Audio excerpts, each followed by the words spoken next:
Strikes over pay rises continue to halt health services. It's tough for everyone, but we're going to have to get on with it. Protests over these cute little badgers. So all round, the badger cull is a disaster. And in sport, ugly scenes at Winchester City spoil a 5-goal thrashing. Come on now, no fighting on this bit. The news at 5 with Tate Slyfield.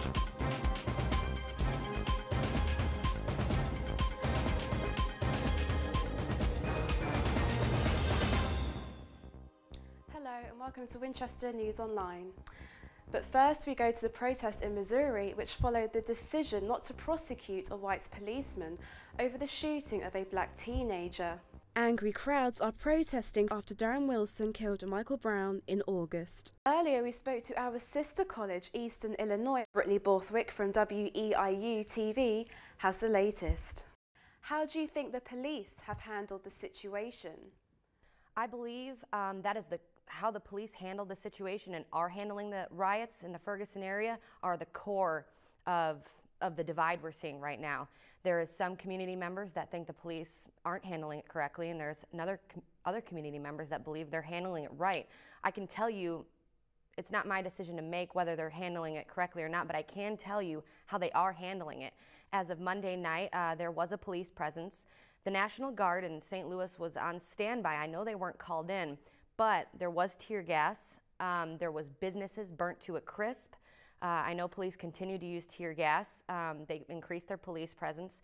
And also there was police cars vandalized and burned. There was reports of gunshots. So it got pretty violent Monday night. And I know the riots are still going on today, like I said.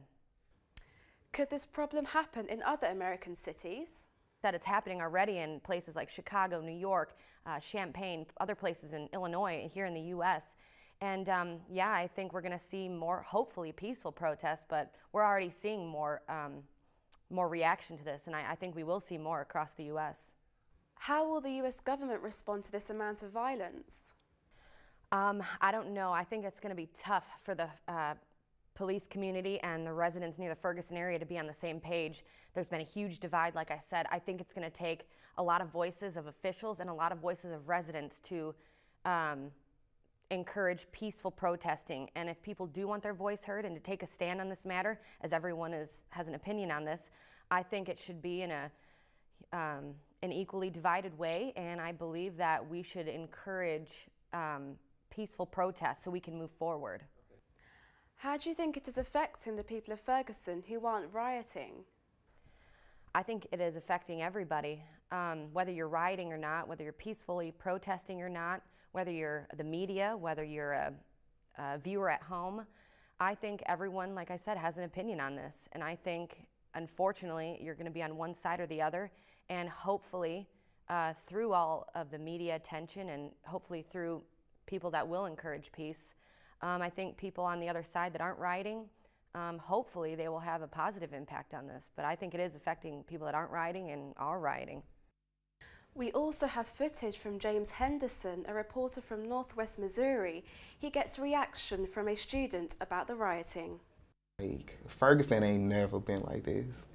It's always been so calm and so peaceful. Like, you really don't hear too much about anything. I feel like the police are I really don't think they're doing what they're supposed to be doing. Like, it's just, I don't think it's right. Like, this law system is just, it's like they don't care, you know? It's like they just killing black men just to be doing it. Like, I don't understand. When I looked online, I saw everything was just destroyed. I was just thinking to myself, like, it's just getting way out of hand. There were pickets outside the Royal Hampshire County Hospital once again on Monday as some NHS workers joined a national 4-hour strike. The action is over the government's refusal to implement a 1% pay rise recommended by an independent panel. Isaac Edwards has this report.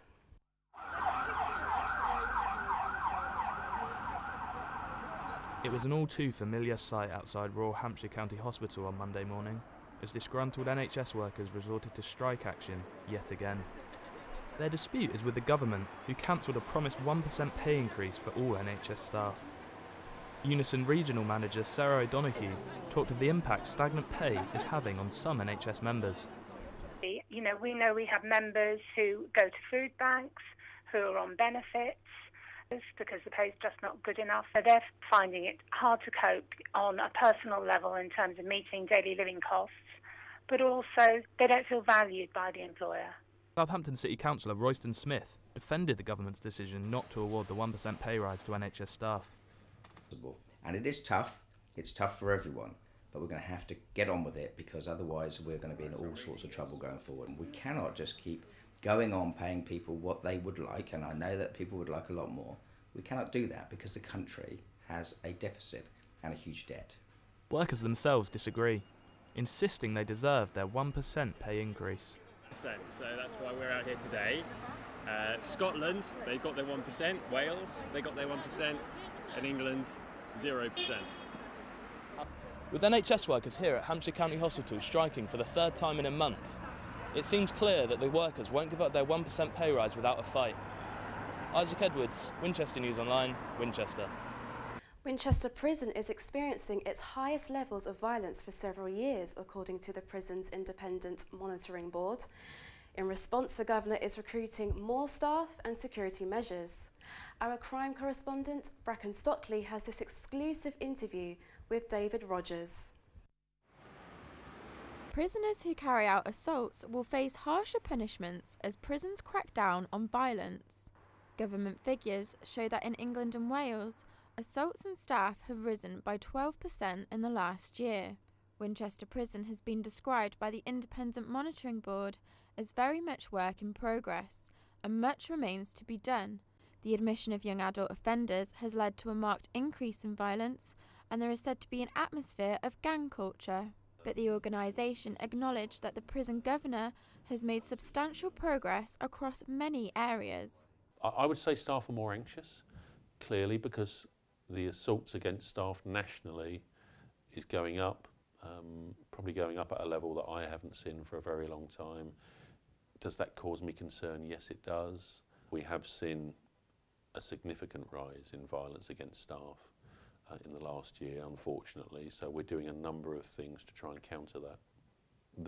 Certainly violence and gang crime isn't just linked to 18 to 20-year-olds, and one could argue actually gang crime in this area is linked to more, certainly prisoners who are older than that age group, but the 18 to 20-year-olds do cause significant harm to one another and to staff. Winchester Prison has been reclassified as a complex establishment. This means it now benefits from additional funding for prisoner care programmes. It is expected that prison officer vacancies in Winchester will be filled by the beginning of next year, meaning that there will be more frontline staff. Bracken Stockley, Winchester News Online, Winchester.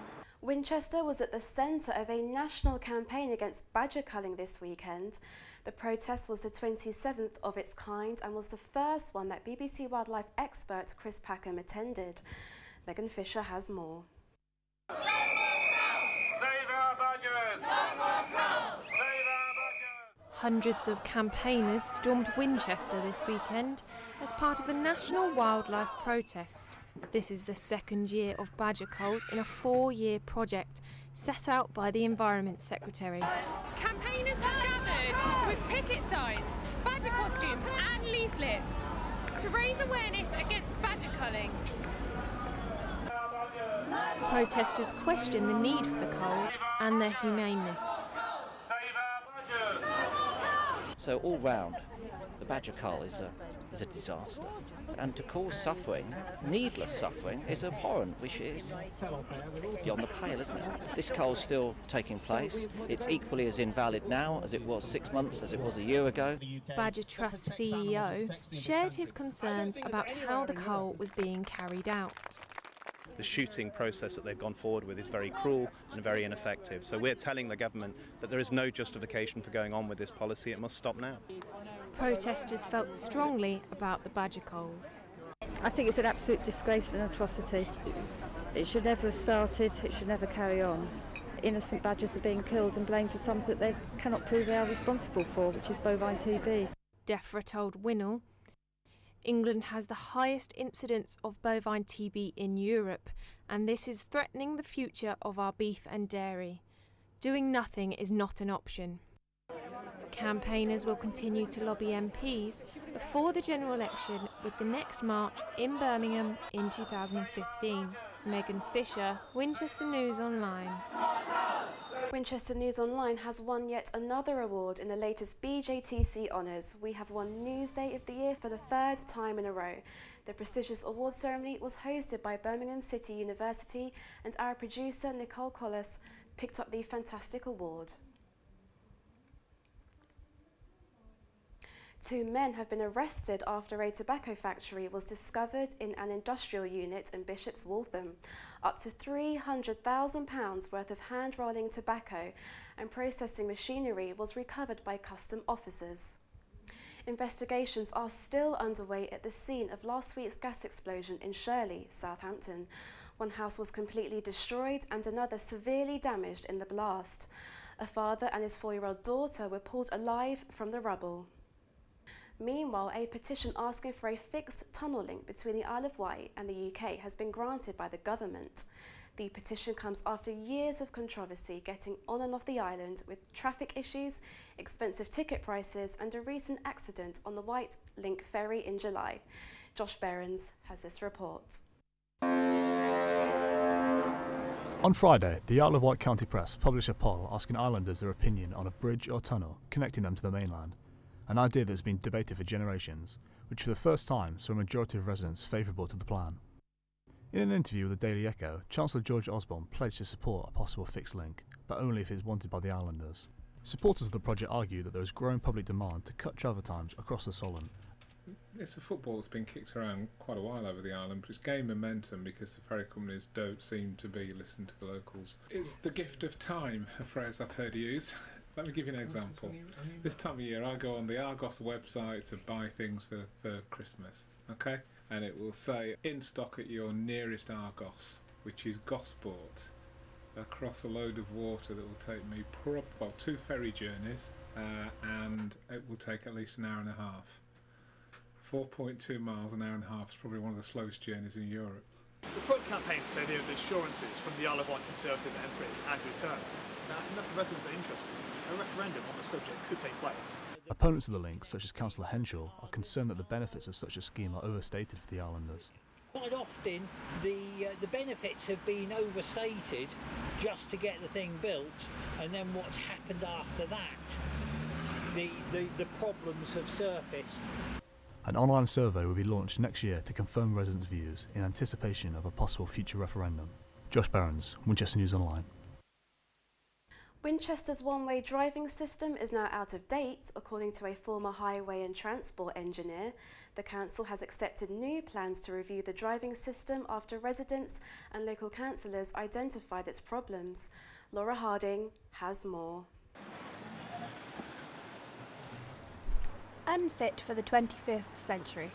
These were the words used to describe Winchester's one-way driving system, which is set to be reviewed for improvements.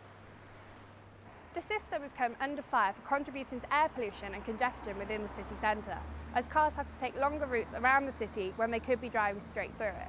I think whenever people need to travel in an area and they feel they're travelling considerably further than they need to get to their destination because they're going round a one-way system, then clearly there's an issue there.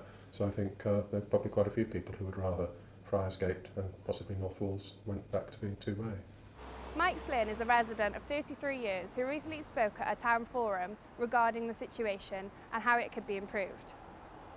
The one-way system forces people to travel longer to get to where they want to, and not only that, it means that the buses also have a lot of dead mileage, so they're travelling over sections like North Walls where they don't really need to go. They should be going through the city centre. For now, the plans seem to have a handbrake on them. Laura Harding, Winchester News Online. With just a month ago until Christmas, the Winchester Christmas Market and the ice rink is in full swing this year. Thousands of people are expected to turn up and enjoy the festivities. Nadija Parker has the details. After its official opening on Friday, Winchester Christmas Market is getting busier as more people are coming to visit. Market exhibitors are excited about this year's turnout as it means more business. We need more people. More people, more business. Last year it was very, very busy. And I think it will be this year as well. The market comes alive at night with lights, music, festive foods and an ice rink. It is also recognised as one of the best in Europe and is scheduled to run until the 21st of December. After a full day of Christmas shopping and taking in all the festivities that Winchester Christmas Market has to offer, it's nice to know there's some place you can go to have a rest. Nadija Parker, Winchester News Online. Now over to Amy Catlin with the sports. Thanks. Basingstoke Town's proposed new stadium plans have come under fire in recent weeks, with Basingstoke Heritage Society opposing the idea of using the Old Common as a building plot. Elliot Buckley reports. Basingstoke Town Football Club's exciting start to the season has been met with plans to build a new stadium on the Old Common. But it's not going to be an easy task as they face opposition from many people from the town, including members of the Basingstoke Heritage Society. It's a place where a lot of people walk their dogs, where they come for quiet recreation.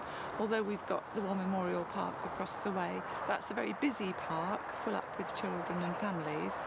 So those are really the main reasons, is to keep the open space. The area is used for big events like Basingstoke Live or the annual firework display, as well as having a historical background. Then during the First World War, it was used as encampments for all the troops moving down the A30 and out to Dover and across the Channel. So there were hundreds and hundreds and hundreds of troops camped up here. So it has quite an important place in the history of Basingstoke. Basingstoke Town announced the plans in September and have defended the plans, stating that the important thing we want to stress is that it's not just for the club, it's for the community at Basingstoke and the surrounding areas. It's not just for football, there will be a lot of community events going on.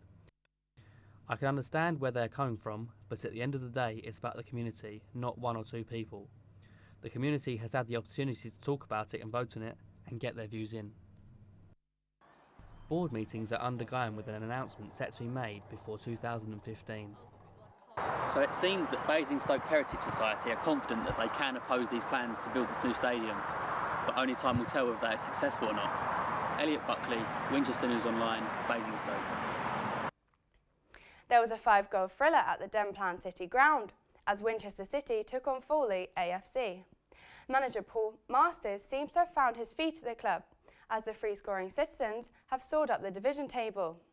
Mark Betts has the action.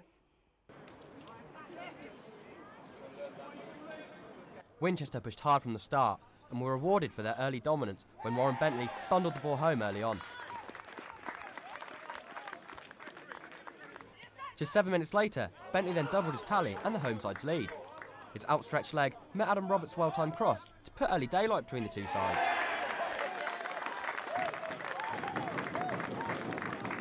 Fawley were able to put together a few chances, but goalkeeper Gareth Barfoot was quick to deny any opportunities. The second half became a training exercise for Winchester, and Zach Glaspell's delightful back heel sat up Michael McHenry to finish with ease.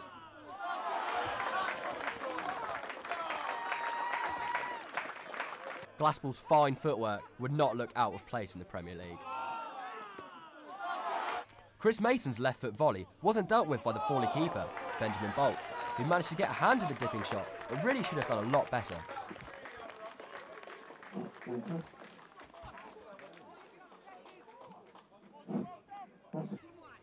Tempers flared between Warren Bentley and Fawley's Chris Lucas, resulting in the stop of play as players tried to get involved in the clash. The referee gave no cards, but Lucas received a ripped shirt in the row. A sour end to an otherwise well-played match, as Winchester City ended up 5-0 winners with 4 wins in a row for Paul Masters' men. Mark Betts, Winchester News Online. For more sports, make sure you tune into Sports Week. Back to the studio. Thanks, Amy. Our features team have some exciting things lined up this week. Ryan McAndrew takes a look. Our film critic Sarah talks through those traumatising children's films that bring back awful memories. This week I had the pleasure of meeting author of Watership Down, Richard Adams. It's no secret that what may start out as a gentle children's story soon turns into a dark traumatic tale. So I'm counting down my top 5 traumatic kids films. How To with Ellie continues this week with her guide to Berry Lips. cold winter weather settling in, berry lips are perfect for putting a smile back on your face. But how do you pull it off without drawing the attention away from your lips? Fashion Pro Becky shows us how to style a play suit from day into the night.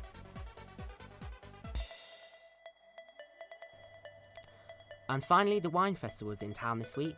Our lifestyle writer Alice jumped at the chance to taste the latest wines. Be sure to check it out, it's a corker. For all this and more, head over to winol.co.uk and click on W2. That's all from us for this week, but for more award-winning news, sports and features, head to winol.co.uk. Goodbye.